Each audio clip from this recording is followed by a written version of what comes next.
Wire removal is used for using wires or strings or a stick to hold up your character or your object so that you can make them do something like jump up in the air, or if they just didn't have balance, you would use a wire to kind of hold it up straight.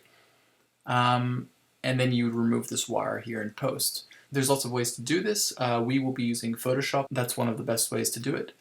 So I'm only going to show you for one frame, but if you had multiple frames, what you would do is you would import it as your image sequence and you'd have your timeline and you'd change every single frame. Now here for just this one frame, I've got a background layer currently and it's locked, so what I'm going to do is just double click it and click OK so it's no longer locked. Now sometimes you want to just get rid of the wire and sometimes you want to replace the wire with something. This image was taken in front of a green screen so that they could take out the green and put in a new background later. To get rid of the green screen, you would use an effect like maybe select color range and tell it to take out greens.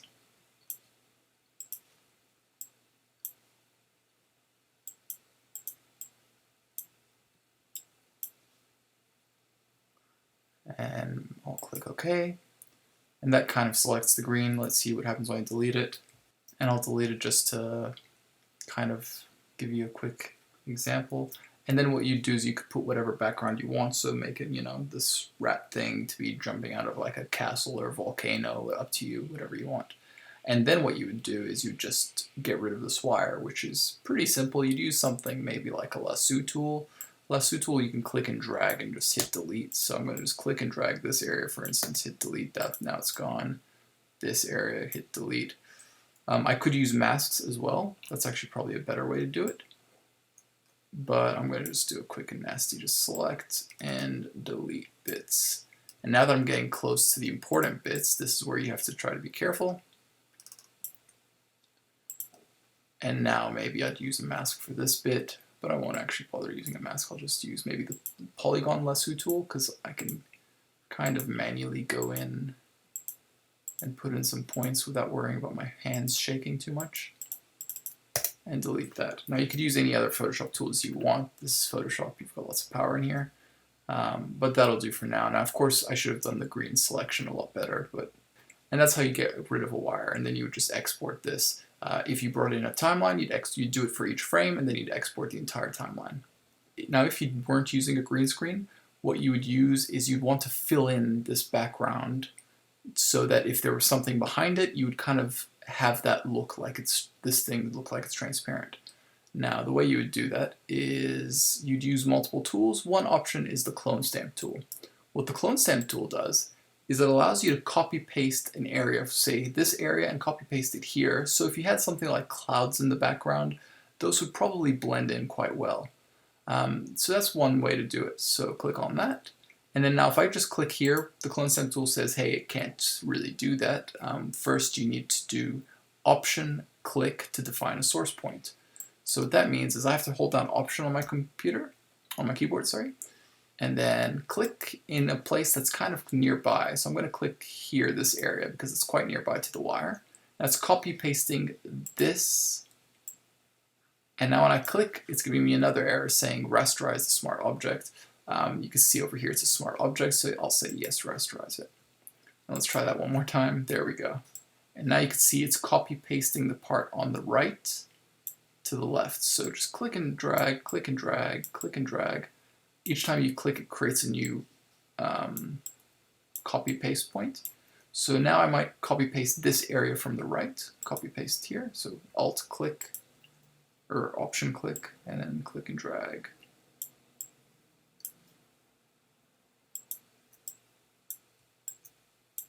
Etc. So that's one way to do it. That way is very solid and will work in most cases, but sometimes you can get lucky and try using the content-aware filters. For this, because it's so simple, there's just green around it, I think it's going to work really well.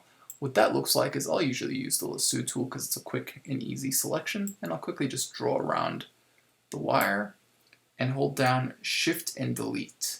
There's two deletes on your keyboard. It usually works with just one of them. If it doesn't work, try Edit Fill, which is also Shift F5. So this will work for you as well. And then just make sure content says content aware. So we're going to delete this and fill it with content aware. And what that does is it just kind of sees the environment around it and just replaces it. Now it's not going to work so well for this bit, but let's see what this does. See, it copied this bit over here and pasted it here, so that's not great. And with content aware, you kind of just need to play around with it until it eventually works. So this part's going to be the really tricky part. And I don't think it's going to work. I would actually probably just use the clone stamp tool for this part. So let's just go clone stamp. Just paste it in. There we go. And that's how you do it if you didn't need to get rid of the background. Now, ideally, you'd already have what's called a clean plate. So before you film, if you're doing wire removal, you should take an image of the background without the wire or the object at all. So you would have a layer that looks like this. It doesn't have to be green, of course, it could be whatever your background looks like. And then on top of it, you have your image with your object in there. And then what you could do is you don't have to recreate the background because the background's already there. You just need to remove the object you don't want. So the way you do that is just using the tools that we've already used. But this time I might show you guys how to create a mask. So you could do a selection just like before. And just create your selection using any tools you want. And then if you click on this little button over here, what that does is it creates a layer mask. Now what a layer mask does is it creates a black and white image that is being used kind of like a cookie cutter, and it cuts out your image. So right here is actually the opposite of how I want it. I want it to be the other way around. White means yes, it's going to be working. Black means no. So I actually want to invert this black and white. So I might actually go to image and adjustments and invert, or command I. And that just inverts the colors for that, which makes white black and black white. And there we go. So that's kind of nice. And now what I could do here, now the benefit of doing this is it's very non-destructive. So I can now paint black or white. So I could just use the brush tools, for instance, and I could just make it a little bit bigger. And I can paint either black or white. White will say I want this here. And so all I'm doing is I'm painting black and white here. And so you have to make sure this is selected, of course. Now, if I choose black, it'll get rid of it. So I'm just going to start painting away the things that I don't want. Like so. And if I ever need, the good thing about this is if I ever need to bring it back, like so, if I did that, I'd go, oh, that's too much. I could start painting white and say, actually, I want to bring back this bit, etc. And then, of course, you'll see that your edges aren't perfectly clean.